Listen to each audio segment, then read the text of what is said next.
और बर्तमान बड़ खबर पाणीपाग को नहीं बड़ सूचना नुआ अपडेट तेज राज्य में आज बढ़ रातिर तापमात्रा कम शीत 9 ରୁ 12 जाए उपकूल ओडिशार विभिन्न स्थान में मध्यम धरणर कुहुड़ी दृश्यमान होली पाणीपाग विभाग आकलन करपटे आईएमडी अलर्ट झड़ वर्षा नहीं सतर्क सूचना सावधान 3 राज्य में बदल पाणीपाग एठार तुषारपात सहित प्रबल वर्षा तेज जाना डिटेल्स इनफर्मेशन पाणीपाग को नहीं ता पूर्व वीडियो को लाइक करूँ जदि पार्टी आपंकर सांगसाथी मानक भिडटी को सेयार करनी जदि फ्रेंड्स आपण मैंने आमर चैनल नुआ ही वीडियो देखुं पूर्व केवे भी सब्सक्राइब करना तेज निहाती चैनल को सब्सक्राइब कर सहित पाखे आसुवा बेल आइकन को बजाय रखता तेज पहाड़ी राज्य गुड़िक तुषारपात और वर्षा पाणीपाग विभाग सतर्कता सूचना जारी करिछि।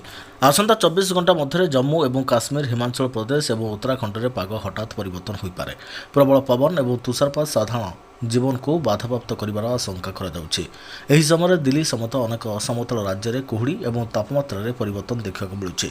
सारा देश में पाग द्रुत गति परिवर्तन होउछि। सकाळ और संध्यारे प्रबल ठंडा और अपराह्न हाल्का गरम लोक द्वंद्व पकाउछि। एही समय भारतीय पाणीपाग विभाग आईएमडी एक बड़ सतर्कता सूचना जारी करिछि। पाणीपाग विभाग अनुसार आगामी 24 घंटा मध्य पहाड़ी राज्यगुड़िक पाग हठात परिवर्तन हो पारे।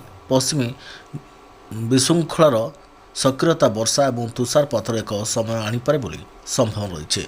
यार प्रभाव केवल पर्वत पर्यंत सीमित रहा बरं यह उत्तर भारतर अनेक समतल राज्यर पागरे प्रभावित कर।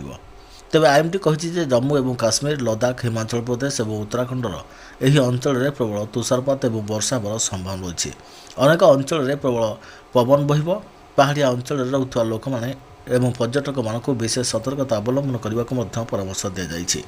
यही समय समतल अंचल में तापमात्रा रे परिवर्तन जारी रहिबो। कुहुड़ी और ठंडा पवन दिल्ली एनसीआर समेत अनेक राज्य में पाग को आहरी खराब करें। पाणीपाग विभाग स्पष्ट भाव में सूचित कर आगामी किछि दिन पाग दृष्टि बहुत चैलेंजिंग हेबो।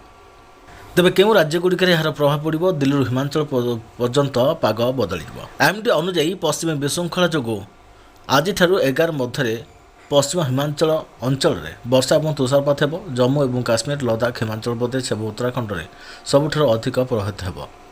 तेज आसंता काली घंटा प्रति 40 ରୁ 50 किलोमीटर बेगर पवन बहिब और अनेक अंचल में झड़ वर्षा होवार संभावना रही। दिल्ली में पाग स्पष्ट रु हाल्का मेघ और कुहुड़ी चिंतार विषय हो पारे।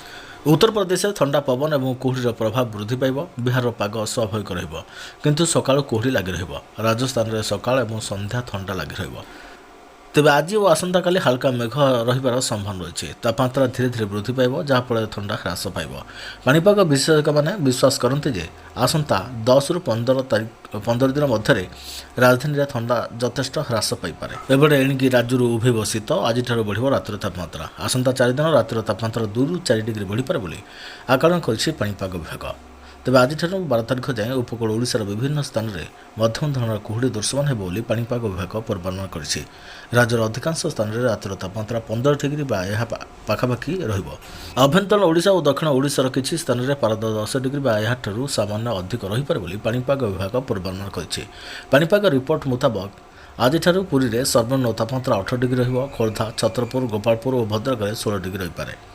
उपकूल ओडिशा और पश्चिम ओडिशार अधिकांश स्थान में तापमात्रा 15 डिग्री अधिक रहिबो। आसंता काली पुरी में 19 डिग्री भद्रक छतरपुर और गोपालपुर में 17 डिग्री सेल्सियस रहीपे।